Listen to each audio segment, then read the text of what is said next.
বললেন নবী গো, মুসলমান আর কাফেরের মধ্যে পার্থক্য কি? আমার নবী টুপির কথা বলে নাই, নবী আমার দাড়ির কথা বলে নাই, আল্লাহ নবী পাগড়ির কথা বলে নাই, আল্লাহ নবী জামার কথা বলে নাই, আল্লাহ নবী বংশের কথা বলে নাই। আল্লাহ নবী বলেন বাইনাল আব্দি বাইনাল কুফরি তারকুস সালাহ, মুসলমান আর কাফেরের মধ্যে পার্থক্য হলো শুধু নামাজ। যিনি নামাজ পড়েন উনি মুসলমান, জান্নাতের রাস্তায়। যিনি নামাজ পড়েন না, আপনি যেই বংশের লোক হন না কেন, এখনো জান্নাতের উপযুক্ত হতে পারেন নাই। কষ্ট হচ্ছে আপনাদের? তাই এখন সহজ করে বলে বড় কঠিন কথা। আপনারা যারা হাত উঁচু করেছেন, আপনি সহ পৃথিবীর সব মানুষ জান্নাত চেয়েছে, তার ভিতর থেকে যেই লোকটা নামাজ পড়ে ওই লোকটা এখন জান্নাতের রাস্তায়। আপনি যদি বেনামাজি হন, আপনি এখন জাহান্নামের রাস্তায়। আপনার বাবা যদি বেনামাজি হয়, ওরা জাহান্নামী বাবা। আপনার ভাই যদি বেনামাজি হয়, ওরা জাহান্নামী ভাই। আপনার ছেলে যদি বেনামাজি হয়, ওরা জাহান্নামী ছেলে। আপনার স্ত্রী যদি বেনামাজি হয়, ওরা জাহান্নামী স্ত্রী। আপনার মা যদি বেনামাজি হয়, ওরা জাহান্নামী মা। আপনার বন্ধু যদি বেনামাজি হয়, ওরা জাহান্নামী বন্ধু। আপনার প্রতিবেশী যারা নামাজি, তারা জান্নাতের রাস্তায়। এক বাক্যে পৃথিবীর যেই মানুষগুলো জান্নাতের রাস্তায়, তারা ওয়াক্ত হলে কোনোদিন নামাজ ছেড়ে দিতে পারে না। কথা আওয়াজ দিয়ে বলেন, ঠিক না বেঠিক? মহিলারা অনেক সময় বলে হুজুরটা আমাদের ওয়াজ করে না। যেই মহিলা নামাজ পড়ে ও মহিলা জান্নাতের রাস্তায়, যেই মহিলা নামাজ পড়ে না ওনার টাটকা জাহান্নামের রাস্তায়। সেটা আপনার স্ত্রী হোক, সেটা আপনার মা হোক, সেটা আপনার বোন হোক, আর সেটা আপনার মেয়ে হোক। আপনারা ক্লিয়ার হচ্ছেন? কষ্ট পাচ্ছেন না তো? মহিলাদের ওয়াজ হয়েছে? আপনার বাড়ির দিকে তাকান না। আপনার স্ত্রী অপরপাশন্তরী কিন্তু নামাজ পড়ে না। ও ভাই, জান্নাত আপনার স্ত্রীর জন্য এখনো বরাদ্দ হয় নাই। নাম তোমার আব্দুর রহমান, নাম তোমার আব্দুর রহমান, কাজে কর্মে রবারসান, নামাজ রোজার ধার ধারে না, ইসলামী জীবন মানে না। নামাজ রোজার ধার ধারে না, ইসলামী জীবন মানে না, মানে না হাদিস কুরআন। হায়রে আব্দুর রহমান, নাম নিয়ে কি হায়রে কাম। মুসলমানের ঘরে জন্ম নিলে মুসলমান থাকা যায়? তাই যদি যেত তাহলে ডাক্তারের ছেলে সব ডাক্তার হতো না। বেটা, তুমি ডাক্তারের ছেলে হতে পারো, তো ডাক্তারি পড়াশোনা করা লাগবে, তারপর তুমি ডাক্তারের সার্টিফিকেট পাবে। তুমি মুসলমানের ঘরে জন্ম নিয়েছো, মুসলমানিত্ব রক্ষা করতে হলে মুসলমানের কাজ করা লাগবে, তখনই তুমি মুসলমান বলে দাবি করতে পারো। কথা আওয়াজ দিয়ে বলেন, ঠিক নেই? জান্নাতের আশায় বসে আছেন। আপনাদের বাজারের নাম কি? নাম জিরিয়া বাজার। জিরিয়া বাজার, জুরিয়া। ও আসার সময় দেখলাম তো। জি, জুরিয়া বাজার। মাশাআল্লাহ, শুনে একদম নগদ কথা বলছি। জুরিয়া বাজারে বিকাল বেলা বসে আছেন, এমন সময় মসজিদের মুয়াজ্জিন আযান দিচ্ছে আল্লাহর পক্ষ থেকে, হাইয়া আলাস সালাহ।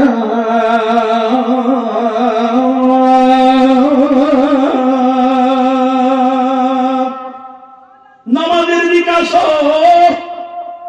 দুটোবার ডাক দিল নামাজের বিকাশ। আবার আল্লাহর পক্ষ থেকে আল্লাহর গোলাম মুয়াজ্জিন বলছে, হাইয়া আলাল ফালাহ। কল্যাণের দিকে আসো, নামাজ পড়লে তুমি কল্যাণকামী হয়ে যাবে, তুমি জান্নাতি হয়ে যাবে। একটু সুবহানাল্লাহ বলেন। তো জুরি বাজারে আপনাদের এলাকার মানুষ, ধরে নেন একজন ভাইয়ের নাম কার্তিক বাবু। নাম শুনে তো বোঝা যাচ্ছে মুসলিম না মুসলিম। আরেকজন লোকের নাম আব্দুর রহমান। যদি নামে মিলে যায় তা রাগ করবেন, এটা আমি বোঝার জন্য বলছি। আব্দুর রহমান আর কার্তিক বাবু চায়ের দোকানে বসে আছে। এমন সময় মসজিদের মুয়াজ্জিন যখন আযান দিয়েছে, কার্তিক বাবুর কানে শুনে আল্লাহ তাআলা শ্রবণ শক্তি হরণ করে নেয়। আল্লাহর নাম রহমান। দুনিয়ার জিন্দেগিতে সব মানুষের উপর আল্লাহ তাআলা রহমত দান করেছেন, দয়া করেছেন। কোন কাফেরের কাছ থেকে সূর্যের আলো কেড়ে নেয় নাই। ইমানদারকে যে সূর্যের আলো দিয়েছেন, কাফেরকে একই সূর্যের আলো দিয়েছেন। ইমানদার যেই রাতের আধার পায়, একজন কাফের একই রাতের আধার পায়। ইমানদার কানে শোনে, কাফের বেঈমান তারাও কানে শোনে। আল্লাহর নাম রহমান। দুনিয়ার জিন্দেগিতে সবার পরে আমার আল্লাহ দয়া করেছেন। তাই কার্তিক বাবু আযানটা শোনার পরে কেন যেন মাথাটা ঝাড়া দিল, কানটা ঝাড়া দিল এবং অন্তরের কাছে বলল সান্ত্বনার বাণী, এটা তো মুসলমানদের নামাজ পড়ার জন্য ডাক দেওয়া হয়েছে। আমি কার্তিক বাবু, এটা আমার কোনো ব্যাপার না। তাই কার্তিক বাবু আযান শোনার পরে তার ধর্মীয় অনুভূতি থেকে সে সঠিক কাজ করেছে। তার জায়গায় সে বসে আছে, সে মসজিদে যায় নাই, পক্ষান্তরে পাশেই বসে আছে। নাম আব্দুর রহমান, নাম আব্দুল করিম, নাম আব্দুল সাত্তার, নাম আব্দুল গফুর। জিজ্ঞাসা করলে বলবে আমি মুসলিম। এও আযানটা শুনলো। আযান শোনার পরে একইভাবে কার্তিক বাবু নতুন কানটা ঝাড়া দিয়ে মসজিদে গেল না, আযানের ছাড়া দিয়ে যায় নামাজে হাজির হলো না। বলুন তো দেখি, কার্তিক বাবু আর বেনামাজি এই মুসলমান নামধারীর মধ্যে পার্থক্য কোথায়? কথা আওয়াজ দিয়ে বলেন, পার্থক্য আছে? ওই যে নবী বলেছেন মুসলমান আর কাফেরের মধ্যে পার্থক্য শুধু নামাজ, তো দুইজনই নামাজ পড়লো না, এখন পার্থক্য কোথায়? আপনারা বললেন পার্থক্য নাই, তবে আমি গবেষণা করে দেখেছি এক জায়গায় আছে। সেটা কোথায়? এক জায়গায় কারো চামড়া কাটা আছে আর কারো কাটা নাই। কথা বুঝতে পারেন? এর চেয়ে আমি বেশি নাম কি বলতেছি? তুমি মুসলমান আর কাফেরের মধ্যে এতটুকু পার্থক্য দেখা যায়? হে মুসলমান ভাই, দুই হাত ধরে অনুরোধ করে আবার বলছে, রাত হতে পারে জীবনের শেষ রাত, তাই মসজিদ কেন্দ্রিক মাহফিল অনুরোধ করছি সবার কাছে, আজকে থেকে জোরে আওয়াজ দিয়ে বলেন, আল্লাহ তাআলার জান্নাত পেতে হলে কার ইবাদত করবেন? আরো জোরে আওয়াজ দিয়ে বলেন। এই ইবাদতের কমন একটা বিষয়, প্রতিদিন 5 ওয়াক্ত নামাজ পড়তেই হবে। কথা আওয়াজ দিয়ে বলেন, ঠিক না বেঠিক? আরো জোরে আওয়াজ দিয়ে বলেন, ঠিক না বেঠিক? কিন্তু আমি এখন যদি আপনাদের কাছে অনুরোধ করি, আমার এই অনুরোধ কানের ভিতরে ঢুকবে না, কারণ এরকম কথা অনেকবার আপনি শুনেছেন। তো মসজিদ ভিত্তিক মাহফিল, তাই একটা কথা বলি, মসজিদ কমিটির লোক যারা আছেন, ইমাম সাহেব পারবে না, কারণ ইমাম সাহেব মসজিদের মিম্বরে এখন হক কথা বলতে পারে না। যখনই হক কথা বলে তারপরে দিন ইমাম সাহেবের চাকরি থাকে। আরে জোরে কোন না? ইমাম সাহেব যদি মিম্বরে বসে সুদের বিরুদ্ধে ওয়াজ করে, সেক্রেটারি পরে ঘুরে বলে ওদের ওয়াজ আর খুঁজে পাননি। সেক্রেটারি সুদ খায়, তো গ্রামের লোক সব টাকাটাকি করছে, আজকে হুজুর পয়সা দিয়েছে, ওর গামতি সাদা করে, হুজুর বিপদে পড়ে করে। এই জন্য মসজিদের ইমামরা বর্তমান সময়ে অধিকাংশ মসজিদের ইমাম দরিদ্র পরিবারের, আদায় ওলামারা দরিদ্র হওয়ার কারণে সমাজের প্রভাবশালী লোকজনের বিরুদ্ধে লেগে যাবে, তাদের গায়ে লাগবে, এমন ওয়াজ তারা করতে পারে না। আমি এই মুহূর্তে আপনাদের সামনে বসেছি, আমার চাকরি যাওয়ার ভয় নাই, তাই একটা ছোট্ট কথা বলে চলে যাই। মসজিদের উন্নয়ন গল্পে ভাইজান, মসজিদ বিরাট বড় বিল্ডিং বলে আমার আল্লাহর কাছে অত দাম নাই। যেই মসজিদের ভিতরে আল্লাহ ওয়ালা মানুষ বেশি, ওই মসজিদের দাম বেশি। এটা 1 মিনিট বলি, মূল বিষয়টা বলছি শোনেন। 1500 বছর পূর্বে মসজিদে নববীতে আল্লাহর নবী একদিন তাবাসসুম হাসি দিয়েছেন, মুস্কি হাসি দিয়েছেন। উপস্থিত সাহাবীরা ডাক দিয়ে বলে, ইয়া রাসূলুল্লাহ, কোন কাজ নাই, অকারণে আপনি হাসলেন কেন? কি দেখে হাসলেন? কারোর কোন সমস্যা দেখছেন কিনা? আল্লাহর নবী ডাক দিয়ে বলেন, সাহাবীরা রে, একটা অভয় বাণী শোনো, বড় মজার গল্প। বলে কি?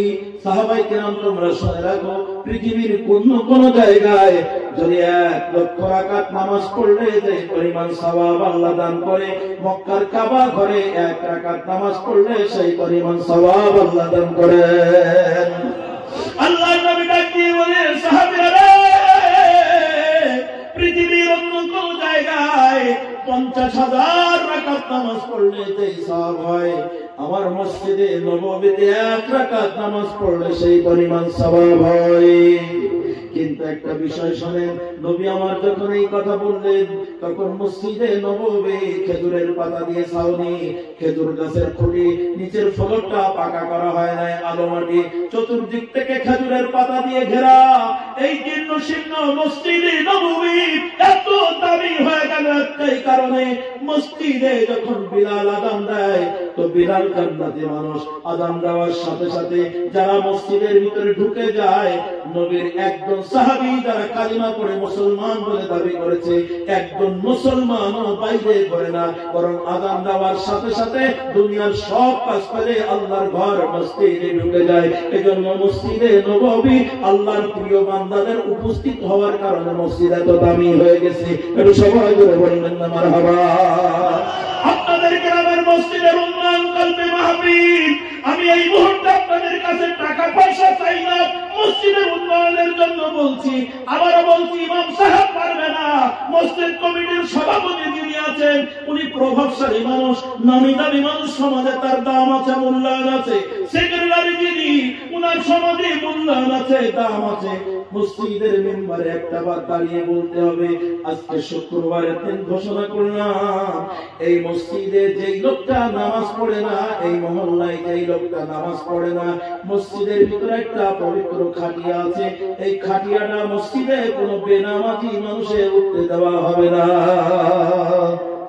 আপনারা কষ্ট হয়েছে এই কথাটা শুনে, এটাকে একটুখানি ভেঙে দেই। আচ্ছা, আপনাদের অনেক হিন্দু লোকের সাথে পরিচয় আছে, বন্ধুত্ব আছে, ভালোবাসা করেছেন, সম্পর্ক আছে, আমি নিষেধ করি নাই, ভালো কাজ, ব্যবসা বাণিজ্য করেছেন, বন্ধুত্ব আছে। আপনার বাড়িতে বিয়ে শাদী অনুষ্ঠান হলে আপনি আপনার হিন্দু বন্ধুকে দাওয়াত দেন, আমি নিষেধ করছি না। আপনার ঘরের খাটের পরে যে আপনার দোস্ত ঘুমিয়ে থাকে, আমি নিষেধ করছি না। তবে এখন বলি, আচ্ছা আপনার বন্ধু কার্তিক বাবু যদি মরে যায়, আপনার বাড়ির পাশে বাড়ি, তা শ্মশানে নিয়ে যাওয়ার জন্য মসজিদের খাটিয়াটা দেবেন? আর জল বলেন না কেন? কেন কেন ওরা ধুইয়ে ফেলবে? তুমি দিল ওর গায়ে লাগিয়ে থাকবে কোনো কিছু? কথা বুঝতে পারেন না? মসজিদের খাটিয়াটা আপনারা কেউ দিবেন না, কিন্তু প্রিয় বন্ধু একই মোটর সাইকেলে চলেছেন, গায়ের জামা খুলে বন্ধুকে দিয়েছেন, গায়ের চাদর বন্ধুকে দিয়েছেন, শীতের সময় ওই বন্ধু এক কম্বলে ঘুমিয়েছেন, ওই বন্ধু মরে যাওয়ার পরে আপনি এত বড় স্বার্থপর নিষ্ঠুর বন্ধু, আপনি ওই বন্ধুর জন্য দামি খাটিয়াটা মসজিদ থেকে বের করে কেন দিলেন না? ওটা আপনার প্রতিবেশী। হুজুররা হিন্দু অমুসলিম দেওয়া যাবে না। আপনার বিবেক বলছে যদি তাই হয় তাহলে মসজিদের ভিতরে খাটিয়াটা থাকে, এখানে অনেক মানুষ আছেন লক্ষ লক্ষ কোটি টাকার মালিক, 8,000 10,000 20,000 টাকা দাম একটা খাটিয়া সবাই বাড়ি বানিয়ে রাখতে পারতাম, পারি কি পারি না? আমাদের সংসারে ব্যবহারের জন্য পারিবারিক ভাবে একটা গাড়ি কিনে রেখেছি, পারিবারিক ভাবে বসবাসের জন্য লক্ষ টাকা খরচ করে বাড়ি বানিয়েছি, তাহলে বাড়ির সবাই মরে যাবো একদিন, আমিও মরে যাব, তো একটা মসজিদের ভিতরে দামের খাটিয়ার পরে আমরা কেন উঠবো? সবার বাড়ি বাড়ি খাটিয়ালা কেন নাই? কষ্ট হচ্ছে ওরা মসজিদের খাটিয়া কেন ঝোলানো থাকে? কারণ হলো এই, বান্দারে তুমি যখন ফজরের নামাজ পড়তে যাবে, মসজিদ থেকে বের হওয়ার সময় খাটিয়াটা তোমাকে ডাক দিয়ে বলে, নামাজি চলে যাচ্ছ, খুব সাবধান, খুব সাবধান, আগামী অক্ত জোহর হওয়ার আগে হয়তো আমি খাটিয়া আমার পরে তোমাকে উঠতে হবে। জোহরের সময় নামাজি মসজিদে যাবে, খাটিয়া যাওয়া সড়ক করিয়ে দেয়, নামাজি সাবধান, অহংকার করো না, গর্ব করো না, আসর হওয়ার আগে হয়তো তোমার বাড়িতে আমি হাজির হয়ে যাব। এক অক্ত থেকে আর এক অক্ত মসজিদের খাটিয়া আপনাকে আমাকে মৃত্যুর কথা স্মরণ করিয়ে দেয়। তাই পবিত্র খাটিয়াটা, ওই খাটিয়াটা আপনার আমার বাড়িতে নাই, ওটা মসজিদে রাখার উদ্দেশ্য হলো শুধুমাত্র নামাজিরাই খাটিয়ার উপরে উঠবে। কথা আওয়াজ দিয়ে বলেন ঠিক না বেঠিক? এজন্য মসজিদের সেক্রেটারি ক্যাশিয়ার এই মসজিদের উন্নয়ন 5 তলা বিল্ডিং বানানোর আগে একটা বার ঘোষণা করে দেন, আমাদের সমাজে যারা বেনামাজি, এরা যেই পরিবারের মানুষ হোক না কেন, পুরুষ হোক আর নারী হোক, মারা যাওয়ার পরে কোন বেনামাজির জন্য মসজিদের পবিত্র খাটিয়া দেওয়া হবে না। এই কথা যদি সভাপতি সাহেব বলে, সেক্রেটারি সাহেব বলে, বলেন তো দেখে আপনার সমাজের নামাজের সংখ্যা বাড়বে না কমবে? আরো যারা বলেন, কারণ দামি লোকে বলেছে ও কথার দাম আছে। সভাপতি সেক্রেটারি যদি বলে দেয় মসজিদের উন্নয়নের জন্য, এলাকার কোন বেনামাজি যদি মারা যায়, আমাদের মসজিদের ইমাম বেনামাজির জানাজা পড়াবে না, সেটা পুরুষ হোক আর নারী হোক, যদি বেনামাজি হয় তার জানাজা পড়ায় লাভটা কি? কষ্ট হচ্ছে আপনাদের? আচ্ছা, আপনাদের একটা নগদ কথা বলি, আপনার ইমাম সাহেব যদি মিথ্যা কথা বলে ওই ইমামের পেছনে নামাজ পড়বেন? আরে হামা বলেন না কেন? আপনি ইমাম সাহেবকে দেখেছেন গুয়াহাটিতে, দেখে আসার পরে মসজিদে এসে দেখেন ইমাম সাহেব নাই। ইমাম সাহেবের কাছে ফোন করলেন, হুজুর আপনি কোথায়? হুজুর বলছে আমি বাড়িতে। কিন্তু আপনি দেখে আসছেন গুয়াহাটিতে, কথা সত্য না মিথ্যা হলো? ইমাম সাহেব মিথ্যা কথা বললো না সত্য কথা বললো? আপনি 5 মিনিটের ভিতরে কমিটির লোকজন সবাই ডাকবেন, আমি হুজুরের নগদ দেখে আসলাম গুয়াহাটিতে, ওই হুজুর বলছে এখন বাড়ি করার পর মিথ্যাবাদী হুজুরের পেছনে আমি নামাজ পড়বো না। কথা দিয়ে বলেন ঠিক না বেঠিক? এখন আসেন, আপনি এত ইমানদার দিনদার, আপনার সমাজে যখন কোন বেনামাজি মারা যায়, আপনার মসজিদের ইমাম সাহেব যদি জানাজা না পড়ায় তার চাকরি থাকবে না। জানাজা হয়ে গেল, ইমাম সাহেব মনে মনে কি দোয়া করলো ওটা আমরা কেউ শুনতে পেলাম না। তবে ইমাম সাহেব মনে মনে বেনামাজির জন্য কোন দোয়া পড়ে না, যদি পড়ে সেটা ভুল করে, পড়ে লাভ নাই। কবরে রাখার সময় সবার সামনে আমরা একটা দোয়া পড়ি, ইমাম সাহেব ডাক দিয়ে বলে সবাই পড়ে বিসমিল্লাহি ওয়া আলা মিল্লাতি রাসূলিল্লাহ। বলে কি বলেন না বলেন? এর অর্থ কি? ইমাম সাহেব শত শত মানুষের সামনে গুয়াহাটিতে একজন দেখে এসেছে আর সাক্ষী নাই, ওই একজন দেখার সাক্ষীর কারণে মিথ্যাবাদী ইমামের চাকরি নাই, তার পেছনে নামাজ পড়া হলো না। হাজার হাজার মানুষের সামনে কবরস্থান, যেখানে অনেক মানুষ ঘুমিয়ে আছে, কবরস্থান একটা শেষ ঠিকানা, আমাদের কবর দেখতে ভয় হয়, ওই ভয়ঙ্কর কবরস্থান এখন ইমাম সাহেব সব মানুষের সামনে টাটকা মিথ্যা কথা বলছে। বিসমিল্লাহি ওয়া আলা মিল্লাতি রাসূলিল্লাহ, আল্লাহর নাম স্মরণ করে বলছে আল্লাহ এই লোকটা নবীজির আদর্শের উপরে ছিল, কিন্তু কোনদিন মুখে দাঁড়িয়ে রাখে নাই, নবীর সুন্নাত মানে নাই, এক ওয়াক্ত নামাজ পড়ে নাই। বলেন ইমাম সাহেব সত্য বললো নাকি মিথ্যা বললো? আরে কথা বলেন না কেন? হাজার হাজার মানুষের সামনে ইমাম সাহেব বলছে বিসমিল্লাহি ওয়া আলা মিল্লাতি রাসূলিল্লাহ, সারা বছর মসজিদে খুঁজে পাওয়া যায়নি। ইমাম সাহেব চাকরি বাঁচানোর জন্য টাটকা মিথ্যা কথা বললো, পরের রক্তে ইমামের পেছনে আপনি নামাজ পড়ছেন কেমন করে? কষ্ট হচ্ছে আপনার? তাই মসজিদের সভাপতি, সেক্রেটারি, ক্যাশিয়ার, প্রভাবশালী মানুষ, আপনাদের দুই পায়ে হাত রেখে বলি আজকে মসজিদের উন্নয়ন করবে মাহফিল, বিল্ডিংটা 5 তলা বানানোর আগে মসজিদে মুসল্লি বাড়িয়ে দেন, আপনার মসজিদ দেখবেন দরদ তৈরি হবে। আপনারা যারা মসজিদের সাথে লেগে আছেন, কন্টিনিউ নামাজ পড়ে, কমিটির মানুষগুলো মসজিদ নিয়ে ভাবে, এজন্য সব সময় তারা মসজিদে যায়। তাই যারা মসজিদে যায় না, মসজিদের পরে তাদের দরদ হয় না। তাই যদি মানুষ মসজিদমুখী হয়, প্রত্যেকটা মানুষের দরদ তৈরি হবে, ওই মসজিদ বিল্ডিং হইতে আর তখন সময় লাগে না। কি কথা বলে ঠিক না? মসজিদ কমিটির লোক কে কথা বলতে পারবে? অনেক জায়গায় পারবে না। কেন পারবে না? সভাপতি চিন্তা করবে ও লোক তো আমার বাড়ির আছে, আমার ছেলেই করে না, ঠিক না? সেক্রেটারি বলবে আমার ভাই নামাজ পড়ে না। আর আমাদের সমাজে এখন বর্তমান খুঁজলে দেখা যায় অধিকাংশ জায়গায় টাকা আছে যার, সমাজে প্রভাব প্রতিপত্তি আছে যার, মসজিদ কমিটির সভাপতি সেক্রেটারি দিতে হবে তার, ও নামাজ কালাম পড়ুক আর নাই পড়ুক, মসজিদ কমিটির বড় হারা। কথা কয় ঠিক না ঠিক? ভাইজান শেখ সাদি রহমাতুল্লাহ আলাইহি 100 বছর আগে বলেছেন, বিড়াল রাজা কুকুর মন্ত্রী, ইঁদুর যদি হয় ইরানি, সেই জাতের 12 বাজবে, এটা আমরা সবাই জানি। বেনামাজি মসজিদের সভাপতি আপনাদের এলাকায় নেই, আমি আপনাদের নতুন এলাকায় এসে বলি মরবো, অনেক জায়গায় আছে, আমাদের কি পাওয়া যায় ভাই? আচ্ছা বলেন, নামাজ পড়া লাগবে কি লাগবে না? আর বলার মতন ভাষা আমি খুঁজে পাচ্ছি না। একটু জোরে বলেন, সর্বশেষ নামাজ পড়া লাগবে কি লাগবে না? আরো করে আওয়াজ দিয়ে বলেন, লাগবে কি লাগবে না? এখন নামাজ পড়বেন তো কার খুশির জন্য পড়বেন? আরো করে আওয়াজ দিয়ে বলেন, কার? আমার আল্লাহ ডাক দিয়ে বলছেন পবিত্র কোরআনুল কারীমের 16 নম্বর পারা সূরাতুল কাহফের 110 নম্বর আয়াতের শেষ অংশ আমার আল্লাহ ডাক দিয়ে বলেন, বান্দারে ফামান কানা ইয়ারজু লিকা রাব্বিহি ফালইআমাল আমালান সালিহা ওয়ালা ইউশরিক বিইবাদাতি রাব্বিহি আহাদা। জোরে বলেন আল্লাহু আকবার।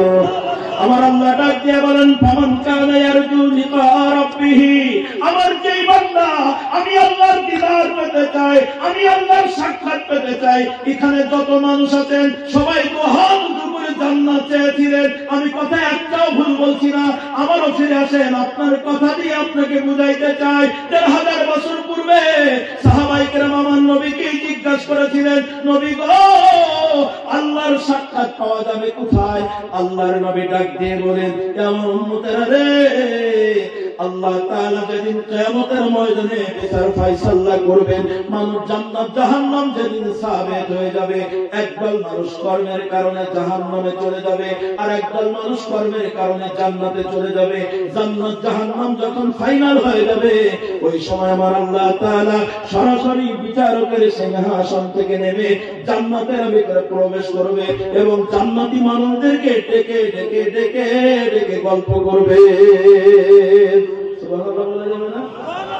তাই আমার আল্লাহ বলছেন, এ জান্নাতের দাবিদার, আজকের মাহফিলে সবাই হাত উঁচু করে জান্নাত চেয়েছিলেন, আমার আল্লাহ ডাক দিয়ে বলছেন, ফামান কানা ইয়ারজু লিকা রাব্বিহি, বান্দা আমার দিদার পেতে চাও, আমার জান্নাত পেতে চাও, এমনি এমনি হাত উঁচু করে পাবে না, ফালইআমাল আমালান সালিহা, অবশ্যই তোমাদেরকে আমলে সালেহ করতে হবে, নেকির কাজ করতে হবে, নামাজ পড়তে হবে, রোজা রাখতে হবে, হজ করতে হবে, যাকাত দিতে হবে, দান সদকা করতে হবে, জনকল্যাণমূলক কাজ করতে হবে, মানব সেবা করতে হবে, যেই কাজ করলে নেকি হয় এমন কাজ অবশ্যই তোমাকে করতে হবে। তবে সাবধান, যখনই জীবনে ভালো কাজ করবা, যখনই জীবনে নেকির কাজ করবা, আমার আল্লাহ বলতেন সাবধান, ওয়ালা ইউশরিক বিইবাদাতি রাব্বিহি আহাদা।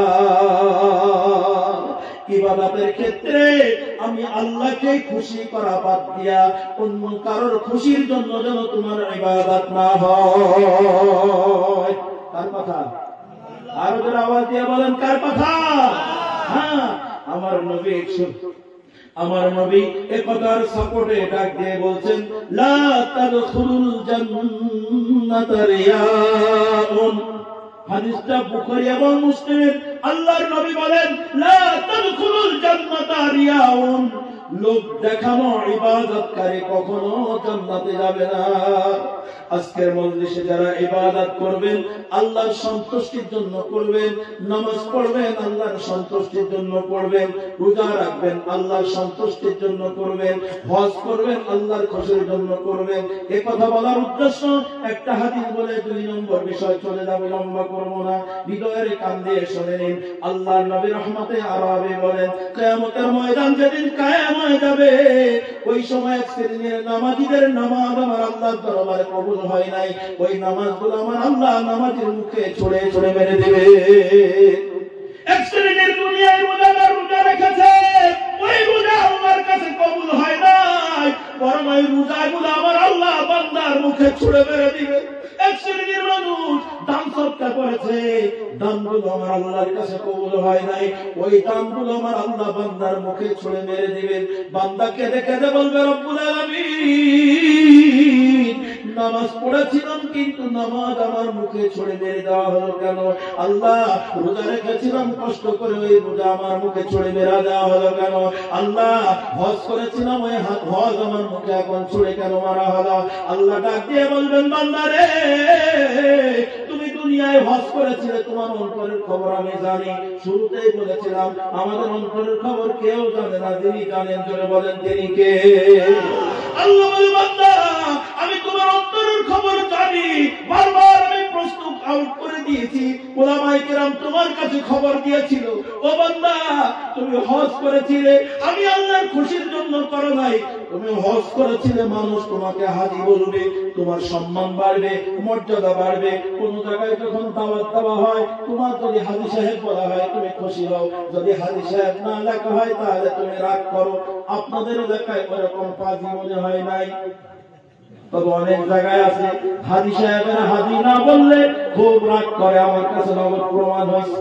আল্লাহ বললেন বান্দারে তুমি হজ করেছিলে লক্ষ লক্ষ টাকা খরচ করে, দুনিয়ার মানুষ তোমাকে সম্মান করেছে, হাজি বলে ডেকেছে, কিন্তু আমি আল্লাহর সন্তুষ্টির জন্য তোমার হজ হয় নাই, এই জন্য হজটা তোমার মুখে ছুড়ে মেরে দেওয়া হলো। তুমি লোক দেখানোর জন্য হজ করেছিলে। রোজাদার তুমি রোজা রেখেছিলে লোক দেখানোর জন্য।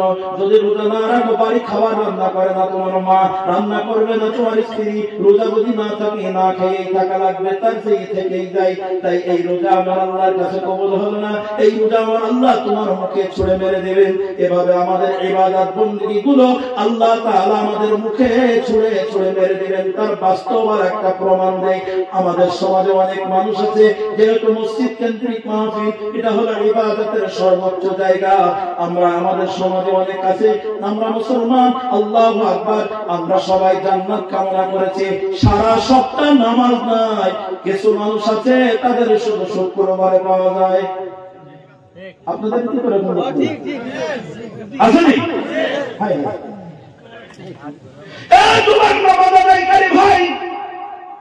এক সপ্তাহ কার্তিক বাবুর মতন ঘুরলাম, মনে আছে সেই কথা? মনে আছে? আমি একটা বাইরে কথা বলবো না, টোটাল কথাটাই আপনার কাজের ভিতরে দিচ্ছি। শোনেন, আমি আপনাকে বলছি, মনে করেন আমি ইমাম সাহেব, আপনাদের শোনেন।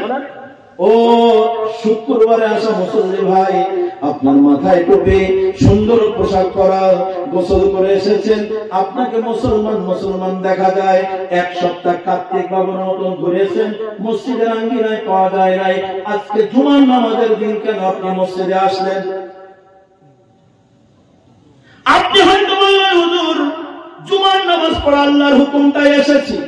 আমিও বিশ্বাস করি আল্লাহর হুকুম, কারণ আমার আল্লাহ কোরআনুল কারীমের ভিতরে বলছেন ইয়া আইয়ুহাল্লাযীনা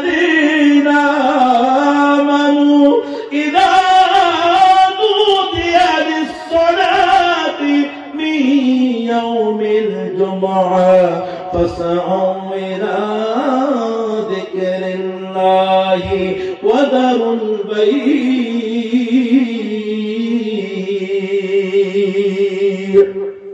আল্লাহ তাআলা ডাক দিয়ে বলেন ইমানদারেরা, যখন জুমার আযান হয়ে যায় তো তখন ক্রয় বিক্রয়, ব্যবসা বাণিজ্য সব বন্ধ করে দিয়ে আমি আল্লাহ আমার জিকিরে শামিল হয়ে যাও। এখানে জিকির শব্দের অর্থ হলো জুমার নামাজ। একটু জোরে বলেন আল্লাহু আকবার। তো আপনি এক সপ্তাহ না এসে বড় অপরাধ করেছিলেন, শুক্রবারের দিন এসে ভালো কাজ করেছেন, না আসাতে একটা ভালো কাজ করেছেন।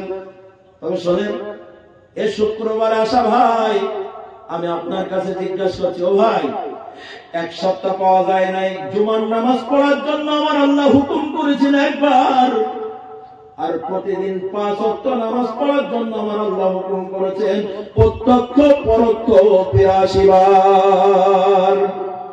জোরে বলেন কয়বার? আচ্ছা আপনারা বলেন তো, কোন বিষয় যদি কেউ একবার বলে ওটার গুরুত্ব যত, ওই বিষয়টা যদি বারবার বলা হয় গুরুত্ব বাড়ে না কমে? বলেন। আল্লাহ যদি একবার বলে দিতেন আকিমুস সালাত, তাহলে এটা আমাদের জন্য ফরজ, কিন্তু আল্লাহ 82 বার বললেন। কষ্ট হচ্ছে আপনাদের বুঝতে? আল্লাহ 82 বার বলার উদ্দেশ্য হলো নামাজটাকে অধিক মূল্যায়ন করা হয়েছে। একটু কথা আওয়াজ দিয়ে বলেন ঠিক না বেঠিক? হ্যাঁ, এ জুমার নামাজ আদায়কারী ভাই, আমি আপনাকে বলছি এক সপ্তাহ নামাজ পড়লেন না, শুক্রবারের দিন আসতেন, নামাজই মনে হচ্ছে, কিন্তু আপনি নামাজ আল্লাহর খুশির জন্য পড়তে আসেন নাই। কারণ কোন লোক যদি জুমার নামাজ আল্লাহর খুশির জন্য পড়তে আসে, ওই লোকটা ইচ্ছা করে 5 ওয়াক্ত নামাজ কোনো দিন ছেড়ে দিতে পারে না। একটু কথা আওয়াজ দিয়ে বলেন ঠিক না? তাহলে আসলেন কেন? আবারও বলছি, অন্তরের খবর কেউ জানে না, জানে কে? ও জুমার নামাজ আদায়কারী ভাই, আমি আপনার 2 হাত ধরে অনুরোধ করে বলছি, আপনার অন্তরের দিকে তাকান, আমার কথা খেটে যাবে ভাই। কেন? আপনি জুমার নামাজ পড়তে এসেছেন, হয়তো বা আপনার মায়ের বকুনির ভয়ে মা বকা দেয়। আজকে শুক্রবারের দিন গেলি না, নাইলে আব্বা বকে, নাইলে স্ত্রী নামাজি দিনদার। এ সমাজে অনেক জায়গায় দেখা যায় পুরুষ লোক নামাজ পড়ে না, কিন্তু বাড়ির মহিলা নামাজি। কতক্ষণ ঠিক না ঠিক? মহিলা ডাক দিয়ে বলছে, স্ত্রী বলছে, আচ্ছা তুমি একটা মানুষ, আজকে শুক্রবারের দিন যাও, ছেলেটার না যাও, মসজিদে যাও। তাই আপনি মসজিদে গেছেন, ফিরে আসেন। ও জুমার নামাজ আদায়কারী ভাই, আপনার নামাজ তো আল্লাহর খুশির জন্য হয় না, হইল স্ত্রীর খুশির জন্য। আপনার নামাজ আল্লাহর জন্য হয় না, হয়েছে বাবার জন্য, মায়ের জন্য। তাই আমার আল্লাহ ডাক দিয়ে বলছেন, আল্লাহ তা'বুদু ইল্লা ইয়া, বান্দা আয় আমার জান্নাত রেডি করা, তবে আমি আল্লাহর জন্য ইবাদত করবে, দুনিয়ার কারোর খুশির জন্য না। একটু সবাই করে আওয়াজ দিয়ে বলেন আল্লাহু আকবার। এবার দেখেন, আপনার সমাজে, আমাদের সমাজে যারা মুসলমান বলে দাবিদার পুরুষ মানুষগুলো যদি শুক্রবারের দিনেও মসজিদে আসতো, তাহলে এই মসজিদকে এতদিন আরো 3 গুণ বড় করা লাগতো। কেন? তার প্রমাণ নেন। এই যে রমজান মাস আসছে না সামনে, রমজান মাস আসতে দেখবেন সোনার পাখি কোন জায়গায় ছিল, মসজিদের জায়গায়। ও কোন জায়গায় ছিল? ও আজকে হয়েই কি মসজিদে দৌড়েছে? আপনার মসজিদে রমজান মাসে যেই নাকি চাঁদ দেখা যায় পশ্চিম আকাশে, আল্লাহ তারাবির সময় আর জায়গা নেই, রাত্রি কোনদিন খুঁজে পাওয়া যায়নি। এই অতিথি পাখি কোথায় ছিল? ওরা তো মুসলমানের সন্তান, মুসলমান। একটু কথা আওয়াজ দিয়ে বলেন ঠিক না ঠিক? তাহলে শুক্রবারের দিন যদি সবাই আসতো, এই নামাজিগুলো আপনাদের মসজিদ এতদিন আরো বড় করা লাগতো অনেক আগে। তো সারা বছর পাওয়া যায় না, রোজার মাস যখন শুরু হয় তখনই মসজিদ কমিটির লোক চিন্তা করে আমাদের অতিথি পাখি আসবে, মসজিদ এখন বড় করা লাগবে। দেখবেন রোজার মাস আসতেই তখন কমিটির লোকের মাথার মধ্যে চিন্তা এসে যায়, ইচ্ছায় অনিচ্ছায়, কারণ মসজিদে জায়গা হয় না, কি হবে? আর ওই সমস্ত মুসল্লিরা হঠাৎ করে যারা আসে, ওরা গন্ডগোল বেশি করে, ওদের জ্বালায় অস্থির হয়ে যাবেন আপনি। অনুরোধ করছি ভাই, জুমার নামাজ হবে, ধরে বলেন কার খুশির জন্য? আরো ধরে আওয়াজ দিয়ে বলেন না কার? এইবার আসেন, জুমার নামাজ তো পড়ে না, অক্টিও নামাজ পড়ে না, ও আল্লাহ বছরে 2 দিন ওদের জ্বালায় আর সামনে কাছে জায়গা পাওয়া যায়। 2 দিন বুঝতে পারছেন? আমার ভাষা কি বোঝা যায়? ও 2 দিন মানে কি? ঈদের দিন। ঈদের দিন নতুন জামা পরা সুন্নাত, মারহাবা। নতুন টুপি পরেছেন, মারহাবা। আতর লাগাইছেন, মারহাবা। আমি বিরোধিতা করছি না। ঈদুল ফিতরের দিন আগে খেয়ে যাওয়া মিষ্টি খাওয়া সুন্নাত করেছেন তো মারহাবা। ওই ঈদের মাঠে আসা ভাই, মনে করেন আমি এখন ঈদগার ইমাম, আমি আপনাকে বলছি সারা বছর মসজিদে পাওয়া যায় নাই, জুমার দিনও পাওয়া গেছে, পাওয়া যায় নাই, মন খেয়ালি মতো নামাজ পড়েছেন, তো সারা বছর নামাজ নাই, ঈদের মাঠে নামাজ পড়তে আসলেন কেন? আমার জানতে মন চায়। কেন মন চাই? আপনাদের কাছে একটা প্রশ্ন করি, বলুন তো দেখি, ঈদের নামাজ আপনাদের এলাকায় সকালে হয় না বিকালে হয়? কথা বলুন। আপনার আমাদের ওখানেও সকালে হয়, তাই তো মিলে যাচ্ছে। এই দেখেন ঈদের নামাজ কয় রাকাত? আপনাদের এদিকে 2 রাকাত। আপনাদের এদিকে 2 রাকাত মানে আমরাও 2 রাকাত। আচ্ছা একটা মাসলা জিজ্ঞাসা করি, ঈদের নামাজ পড়া ফরজ, ওয়াজিব, সুন্নাত না মুস্তাহাব? কথা বলছে না, বলছে হুজুর মনে থাকে না, ঈদের দিন হুজুর নিয়াত বলি দেয়, তাই ওটা বলি। একটু জোরে বলেন, ঈদের নামাজ পড়া কি? ওয়াজিব। ঈদের নামাজ সকালে 2 রাকাত আমার সাথে মিল আছে। আমি আপনাকে জিজ্ঞাসা করছি, সারা বছর নামাজ নাই, ঈদের মাঠে আসা ভাই না আসার চেয়ে ভালো কাজ করেছে। আজকে ঈদের মাঠে আসলেন কেন? ঈদের নামাজ পড়া ওয়াজিব, আর ঈদের দিন ফজরের নামাজ পড়া কি মুস্তাহাব? আরে কথা কয় না। আমি যে কথা বলছি এটা হলো কলিজায় হাত দেওয়ার কথা, কানে হাত দিয়ে কোনো কিচ্ছা কাহিনী না, এটা ভাষা কোনো কথা বলি নাই। এই জন্য শুরুতে বলেছিলাম ইবলিস কিন্তু ধোঁকা দেবে। ইবলিস বলবে দোস্তে কাঁটা কাটা ওয়াজ, তোর কলিজা ছিঁড়ে দেওয়া কথা একটু শোনা যায়, কিচ্ছা কাহিনী শুনবি, ওয়াজ কাকে বলে? সময় মহারাজ ঈদের মাঠে যেই লোকটা বছরে 2 দিন যায়, আমি তার দিকে তাকিয়ে বলছি ভাই আপনি হয়তো বলবেন হুজুর আপনি জানেন তো, বলেন কেন?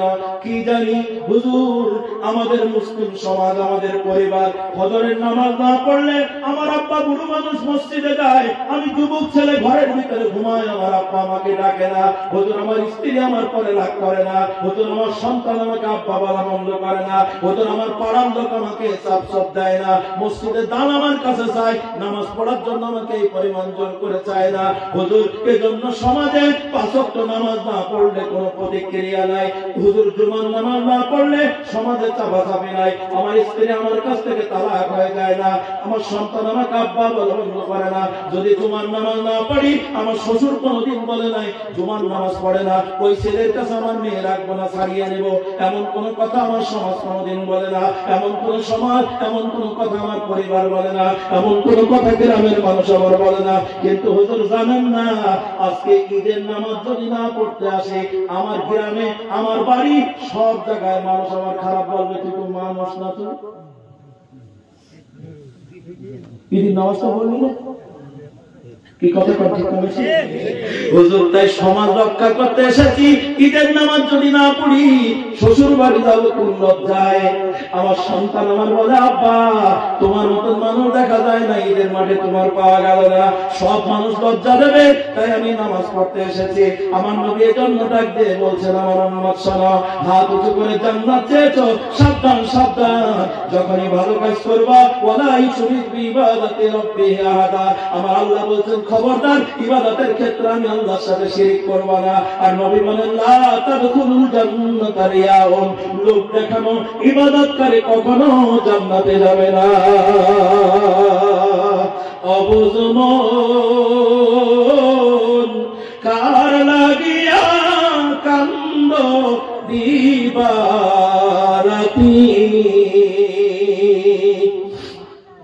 ভেবে দেখো কেউ হবে না, ভেবে দেখো কেউ হবে না তোমার সঙ্গের সাথী, কার পিছনে তুমি ছুটছো দিবারাতি, আমার আমার বইলা যারে ভাবছ সারাক্ষণ, আসলে যে কেউ নয় তারা, কেউ নয়